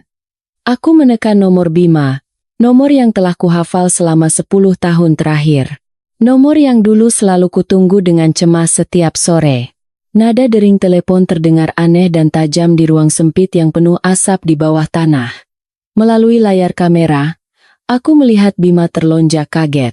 Ia melihat sekeliling dengan ekspresi bingung, seolah mendengar panggilan dari malaikat maut. Dalam kepanikan dan halusinasinya, Suara telepon menjadi satu-satunya penyelamat yang mengikatnya pada kenyataan. Bima meraba-raba lantai dengan tangannya yang kotor oleh darah dan debu, meraih ponsel yang bersinar. Ia menempelkannya ke telinga dan berkata dengan suara pecah dan parau, "Halo, siapa ini? Tolong, ada kebakaran. Istri saya gila. Dia membakar rumah. Ein Kotu Zedya Saita Gradiaction Mat." Aku duduk di kursi nyaman di kamar tidurku, minum seteguk air. Air dingin itu mengalir ke tenggorokanku, memadamkan sisa-sisa belas kasihan terakhir. Aku membuka mulut. Suaraku seringan angin dan setenang danau, tetapi setajam pisau bedah yang membelah jantung. "Sayang, kamu bilang siapa yang gila? Apa permainan dokter-dokteran hari ini menyenangkan?" Keheningan menyelimuti ujung telepon sana. Hanya terdengar napas kasar dan erangan Siti dari belakang. Bima sepertinya mengenali suaraku. Bukan suara istri gila dan naif yang ia lihat beberapa bulan terakhir. Ini adalah suara Dewi yang cerdas dan tajam 8 tahun lalu. Ia terbata-bata, giginya gemeletuk. Kamu tidak minum obatnya. Dewi, apa yang kamu lakukan? Buka pintunya. Tolong, buka pintunya. Aku bisa mati. Aku tertawa pelan. Tawa pahit yang menggema di kamar yang luas. Takut mati? Bima, saat kamu menaruh racun di susuku, apa kamu pernah berpikir kalau aku juga akan takut mati? Saat kamu dan selingkuhanmu itu merencanakan untuk memasukkanku ke rumah sakit jiwa dan menjual hartaku, apa kamu pernah memikirkan perasaanku? Setiap pertanyaanku bagai paku yang menancap di otaknya yang sudah lumpuh karena kekurangan oksigen. Ia mengubah taktik dari memohon menjadi mengancam. Berteriak, "Perempuan jahat. Kamu akan membusuk di penjara seumur hidup karena membunuh. Cepat buka pintunya." Aku melirik layar. Ia mencoba membanting ponselnya ke dinding, tetapi tenaganya sudah habis. Sebelum memutuskan sambungan, aku membisikkan kata-kata terakhir. "Jangan khawatir, sayangku. Aku warga negara yang taat hukum. Aku tidak membunuh orang. Aku hanya membantu kalian berdua melihat wajah asli masing-masing. Nikmatilah momen-momen terakhir cinta sejati kalian." Aku menutup telepon, meninggalkannya dalam jurang keputusasaan. Di kegelapan ruang bawah tanah yang mendekati kematian, topeng-topeng indah telah terlepas, hanya menyisakan sifat dasar manusia yang telanjang dan kejam. 15 menit kemudian, keheningan perumahan elit itu pecah oleh suara sirene yang meraung-raung. Lampu rotator biru merah dari mobil polisi dan pemadam kebakaran berputar-putar liar di atas pagar tinggi dan gerbang yang tertutup rapat. Para tetangga yang biasanya tertutup, kini berhamburan ke jalan dengan wajah penasaran bercampur takut, saling berbisik. Aku berdiri di balkon lantai 2, memandangi pemandangan kacau di bawah. Hatiku setenang danau musim gugur yang tak beriak. Tim penyidik yang dipimpin Rendra mendobrak gerbang besi dan masuk. Suara palu yang menghantam pintu kayu berdebam, menandai akhir dari sebuah kerajaan palsu. Aku berlari turun ke lantai 1, membuka pintu depan dengan ekspresi panik yang telah kulatih dengan saksama. Rendra melihatku dan mengangguk diam-diam untuk menenangkanku. Semua sudah berakhir. Petugas pemadam kebakaran, sesuai arahanku, segera mendekati lokasi pintu ruang bawah tanah. Di bawah sana suami dan asisten rumah tangga saya terperangkap. Asapnya tebal sekali. Tolong selamatkan mereka. Extinguish Anda. Saat pintu ruang bawah tanah didobrak, kepulan asap putih yang sebenarnya adalah asap dingin untuk efek khusus membubung ke atas. Petugas pemadam kebakaran yang mengenakan masker oksigen turun, dan hanya dalam beberapa menit, mereka kembali membawa 2 orang yang lunglai. Tubuh mereka penuh goresan karena saling mencakar. Siti sudah pingsan karena ketakutan dan kelelahan, sementara Bima masih sedikit sadar, tetapi matanya terbalik hingga hanya bagian putihnya yang terlihat. Ia melihat sekeliling sambil menggumamkan kata-kata tak berarti, mengayunkan tangan dan kaki ke udara seolah mengusir hantu yang tak terlihat. Pemandangan itu membuat para tetangga yang menonton dari luar gerbang terperangah dan menutup mulut. Pria berwibawa dan sukses yang selalu berbicara tentang moral di setiap rapat warga itu kini tidak berbeda dengan binatang buas yang terpojok. Ambulans sudah siaga. Tim medis dengan cepat memberikan pertolongan pertama dan menaikkan mereka ke tandu. Beberapa tetangga yang baik hati mendekat dan menanyakan keadaanku. Mereka menatapku dengan penuh iba. Kasihan sekali Bu Dewi, mendapatkan suami biadab seperti itu. Syukurlah. Kalau kebakaran sungguhan, bisa-bisa ibu dan anak tewas. Di tengah kerumunan yang bising, aku melihat Rendra mengarahkan anak buahnya untuk mengamankan lokasi dan menyita sistem CCTV serta komputer di ruang bawah tanah sebagai barang bukti. Benda-benda itu akan menjadi bukti tak terbantahkan untuk mengirim Bima ke penjara. Angin malam berhembus kencang, menyebarkan bau asap yang aneh, tetapi tidak mampu menerbangkan kebusukan yang menempel di rumah ini. Ketika suara sirene polisi sedikit mereda, aku kembali ke kamar tidur dan menggendong Dimas. Anak itu tertidur lelap, tidak terganggu sama sekali berkat headphone peredam bising mahal yang telah kupakaikan dengan hati-hati sejak sore. Aku memeluknya erat-erat ke dadaku untuk menyeimbangkan diriku.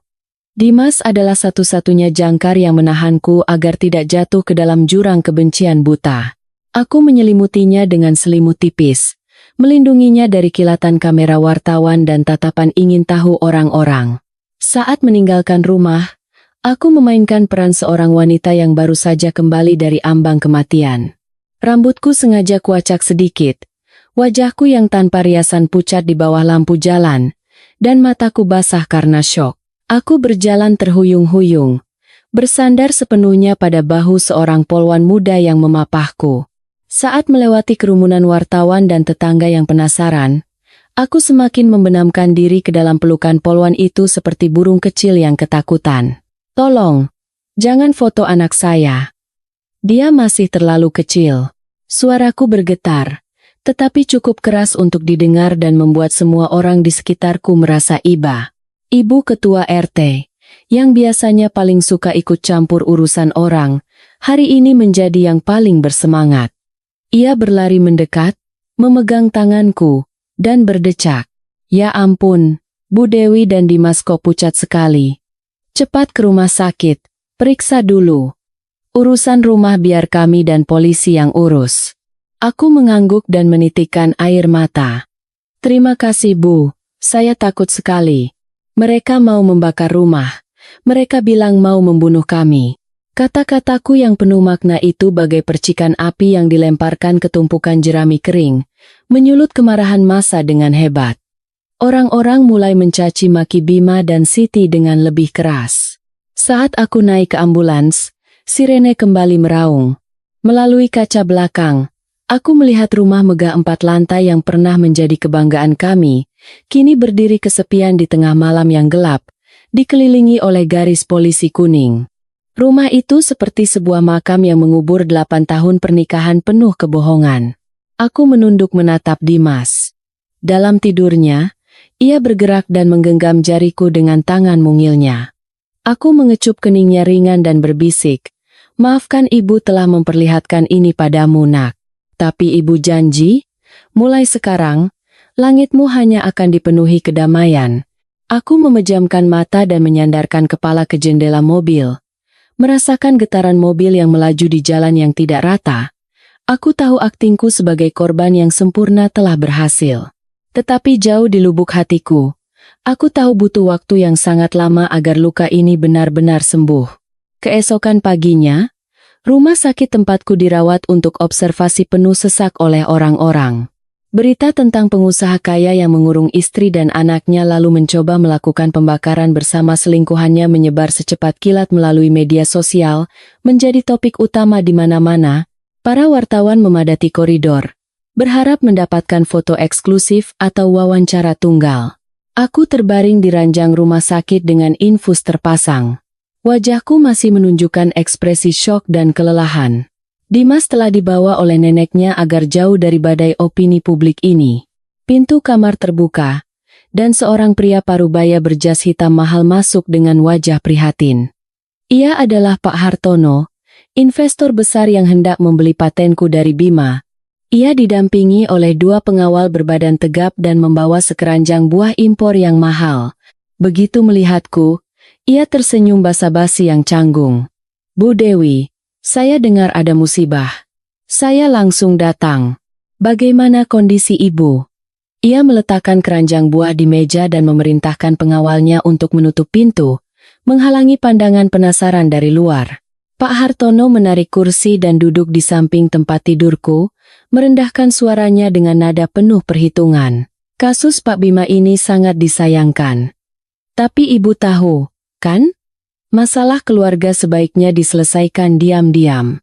Kalau sampai ramai, citra perusahaan bisa rusak, harga saham jatuh, dan itu hanya akan merugikan Bu Dewi dan putra ibu juga. Ia mendorong sebuah amplop tebal ke arahku, menatapku dengan tatapan menyelidik. Ini sedikit tanda simpati dari saya. Saya harap ibu bisa mempertimbangkan kembali keterangan di kepolisian. Katakan saja itu kecelakaan korsleting listrik. Pak Bima nanti akan saya urus. Saya jamin dia akan direhabilitasi dan mendapat perawatan psikologis. Geslagten neinen Klora. Aku melihat amplop di atas meja, lalu menatap lurus ke mata Pak Hartono. Rasa jijik membuncah di hatiku. Orang-orang kaya ini selalu berpikir semuanya bisa dibeli dengan uang, bahkan kebenaran dan keadilan. Aku perlahan bangkit, mencabut jarum infus dari lenganku. Sedikit darah mengalir, tapi aku tidak peduli. Aku mengambil ponsel dan memutar rekaman percakapan antara dia dan Bima minggu lalu. File yang kuambil dari komputer Bima. Suara Pak Hartono terdengar jelas. Pak Bima, yang penting surat keterangan jiwa istri Anda beres. Kalau sudah selesai, 30% uang muka akan saya transfer dulu ke rekening luar negeri. Wajah Pak Hartono pucat pasi. Ia tergagap. Anda? Dari mana Anda dapat ini? Aku tersenyum dingin, lalu mengirimkan file rekaman itu ke grup wartawan ekonomi yang sudah menunggu kabar di luar. Pak Hartono, saya tidak butuh uang Anda. Saya ingin Anda diadili karena bersekongkol dalam perampasan aset. Aku meninggikan suaraku ke arah luar pintu. Teman-teman wartawan, silakan masuk. Saya punya bukti penting yang ingin saya ungkap. Pintu kamar terbuka lebar. Kilatan blitz kamera menyambar tanpa henti. Pak Hartono membeku di tempatnya. Ia sadar telah masuk ke dalam perangkap yang tidak bisa ia hindari, yang dibuat oleh seorang wanita yang pernah ia remehkan hanya sebagai ibu rumah tangga. Di dalam ruang interogasi yang dingin dan kedap suara, cahaya putih pucat menyinari wajah Kuyu Bima. Setelah perawatan detoksifikasi dan pemberian obat penenang oleh dokter, ia telah sadar kembali.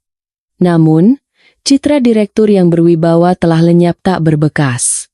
Ia meringkuk di kursi besi, kedua tangannya diborgol ke meja. Matanya yang merah menatap sekeliling dengan cemas, seolah mencari jalan keluar yang sia-sia. Rendra duduk di seberangnya, dengan tenang membolak-balik berkas tebal. Di ruangan yang sunyi itu, hanya suara kertas yang dibalik yang terdengar kering. Awalnya, Bima menyangkal semua tuduhan dengan keras. Ia meninggikan suaranya, melimpahkan semua kesalahan pada Siti. Ia mengklaim telah digoda oleh asisten rumah tangga muda itu, dan menjadi gila karena obat-obatan aneh yang diberikan padanya. Ia bersikeras bahwa ia hanyalah korban dari skema penipuan yang canggih. Ia bahkan dengan tak tahu malu mengatakan bahwa ia mencintai istrinya dan menyayangi putranya, dan keputusannya untuk mengirimku ke rumah sakit jiwa adalah karena ia berpikir itu cara pengobatan terbaik. Dari balik cermin satu arah, aku melihatnya dan merasakan iba, bukan iba untuknya. Iba pada diriku sendiri karena telah memberikan 8 tahun masa mudaku pada pria pengecut yang tidak mau bertanggung jawab atas perbuatannya. Namun, Rendra tidak membiarkannya berdalih lama. Ia meletakkan sebuah tablet di atas meja dan memutar rekaman siaran langsung malam itu, bersama dengan buku harian digital yang telah kupulihkan dari akun Cloud Bima.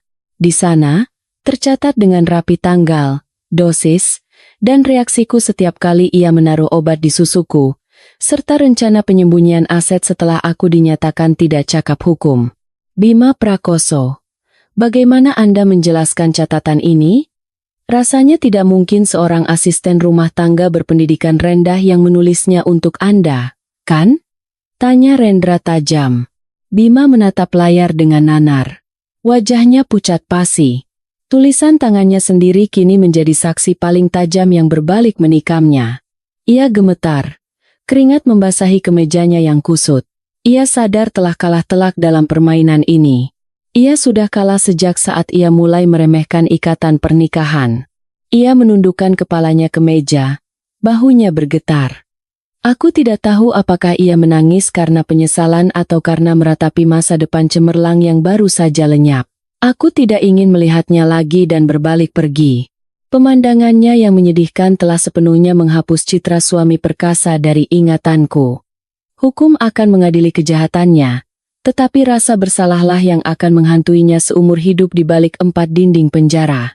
Ia harus hidup setiap hari dengan penyesalan bahwa keserakahan dan pengkhianatan telah merenggut segalanya darinya. Keluarga, karier dan kebebasan yang berharga. Kasus penyekapan istri dan anak di ruang bawah tanah oleh direktur perusahaan menimbulkan gempa besar yang getarannya terasa tidak hanya di media, tetapi juga di setiap sudut kehidupan. Perusahaan dagang Bima mengalami kejatuhan saham yang drastis. Nilainya menjadi tak berharga dalam semalam. Bank dan rentenir serentak datang menyita seluruh asetnya. Mulai dari mobil mewah hingga tanah fiktif yang ia banggakan. Ketika cangkang kemewahan sebagai pengusaha sukses terkupas, yang tersisa hanyalah tumpukan utang dan praktik penipuan yang kotor. Townhouse yang pernah menjadi kebanggaan kami kini dipenuhi stiker sita dari bank. Dari kejauhan, aku menyaksikan orang-orang asing keluar masuk rumah, melakukan inventarisasi aset dan mengangkut perabotan mahal untuk melunasi utang. Para tetangga yang lewat menunjuk-nunjuk dan berdecak.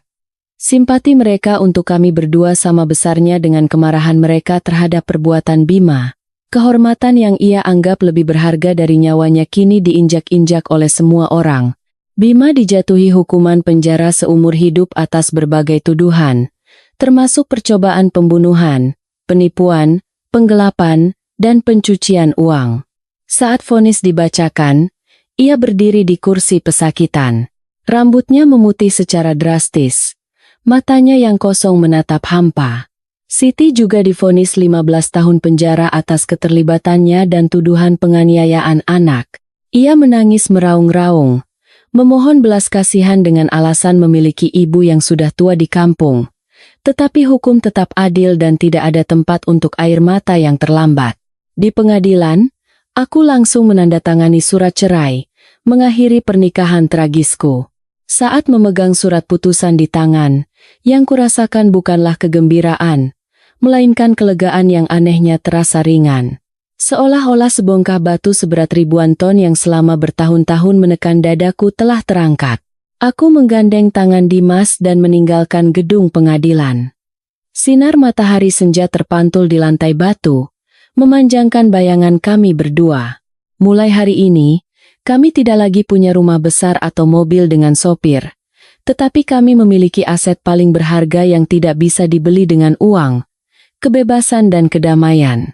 Kerajaan fiktif Bima telah runtuh, tetapi di atas reruntuhannya, kehidupan kami berdua akan bertunas kembali, lebih kuat dari sebelumnya. Setelah menyelesaikan semua kewajiban hukum dan menggunakan tabungan pribadiku untuk membayar sebagian utang atas nama Bima, aku dan Dimas pindah ke sebuah apartemen sewa kecil di pinggiran Jakarta.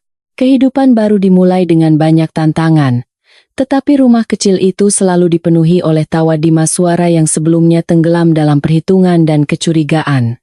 Aku tidak membuka toko kue atau mencari pelipur lara dalam kegiatan amal seperti yang disarankan banyak orang. Aku adalah seorang ilmuwan, dan aku percaya cara terbaik untuk menyembuhkan diriku adalah dengan kembali pada gairah yang sempat terlupakan. Dengan sisa modal yang tak seberapa dan bantuan beberapa rekan lama, aku membuka sebuah laboratorium kecil bernama Cahaya. Alih-alih ambisi menciptakan obat-obatan mahal, kami fokus pada penelitian suplemen pendukung berbiaya rendah untuk membantu terapi gangguan psikologis pasca melahirkan dan depresi ringan, agar mudah diakses oleh wanita dari kalangan kurang mampu. Pengalamanku saat berpura-pura gila, merasakan bagaimana rasanya terisolasi oleh masyarakat dan keluarga, memberiku motivasi untuk menempuh jalan ini. Setiap hari, aku membenamkan diri di antara tabung reaksi dan formula kimia yang rumit, aroma bahan kimia yang menyengat, yang mungkin menjijikkan bagi orang lain, bagiku adalah aroma kehidupan dan harapan. Aku menemukan ketenangan saat melihat reaksi kimia yang menghasilkan endapan atau perubahan warna, seolah-olah aku sedang menyaksikan transformasiku sendiri. Aku tidak lagi membenci Bima atau mendendam pada Siti. Mereka adalah data masa lalu, sebuah pelajaran mahal yang membantuku menyempurnakan formula kehidupanku. Rendra masih sering mengunjungi kami. Terkadang ia membawakan mainan baru untuk Dimas. Terkadang ia membantu mengganti bola lampu yang putus. Ia tidak banyak berkata-kata manis. Hanya hadir dalam diam, menjadi sandaran yang kokoh. Kami tidak pernah membicarakan tentang hubungan asmara, tetapi dari tatapan mata kami tahu kami berdua sedang menunggu luka lama sembuh sepenuhnya, menunggu jiwaku menjadi cukup tenang untuk menerima kebahagiaan baru yang lebih tulus dan sederhana. 3 tahun kemudian, di Pantai Sanur, Bali, di bawah sinar matahari dan angin musim panas, aku duduk di pasir putih yang halus, memandangi Dimas, yang kini berusia 8 tahun, bertambah tinggi dan berkulit gelap, berlari mengejar ombak putih sambil berteriak-teriak. Suara tawanya berpadu dengan debur ombak, menciptakan musik yang damai dan indah. Angin laut meniup rambutku, membawa aroma asin yang familiar, seolah membersihkan sisa-sisa debu masa lalu.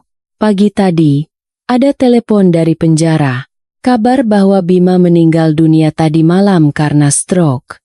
Ku dengar, di penjara ia tidak bisa berhenti merokok, dan hidupnya selalu tegang dalam penyesalan dan kecemasan. Dengan ponsel di tangan, aku terdiam lama. Tidak ada air mata, tidak ada senyuman, hanya helaan napas pelan yang keluar dari dadaku. Kematiannya adalah titik terakhir dalam buku sedih kehidupanku.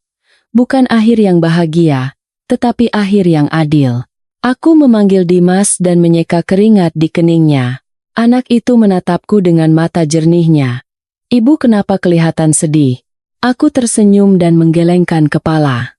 Ibu tidak sedih, sayang. Ibu hanya sedang memikirkan tentang reaksi kimia.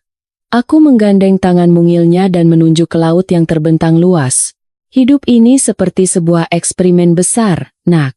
Terkadang kita bertemu dengan zat pengotor, mengalami ledakan, atau reaksi yang menyakitkan. Tetapi justru melalui proses pemurnian yang keras itulah, ampasnya akan tersaring, dan hanya kristal yang paling murni yang akan tersisa. Bima adalah zat pengotor dan kesalahan dalam hidupku. Tetapi berkat kesalahan itu, aku bisa menemukan jawaban yang tepat untuk kebahagiaanku. Jawaban itu adalah kebebasan, senyum putraku, dan pekerjaan berarti yang kulakukan setiap hari. Aku berdiri, membersihkan pasir dari pakaianku, dan menghirup udara segar dalam-dalam. Di kejauhan, matahari perlahan terbenam, mewarnai sebagian langit dengan warna merah yang memukau.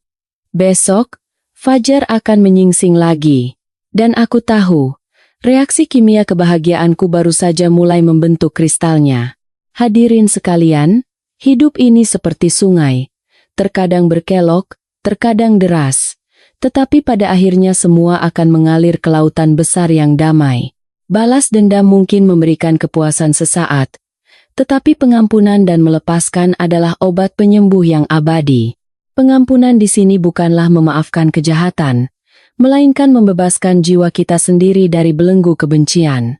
Hanya ketika kita berani membersihkan puing-puing masa lalu, barulah kita memiliki ruang untuk menanam benih kebahagiaan masa depan. Jika cerita hari ini memberikan Anda waktu untuk merenung dan pelajaran yang berarti, jangan lupa untuk berlangganan channel ini, aktifkan notifikasi, berikan suka, dan bagikan video ini kepada lebih banyak orang. Bagikan kesan Anda di kolom komentar di bawah. Terima kasih telah meluangkan waktu untuk mendengarkan.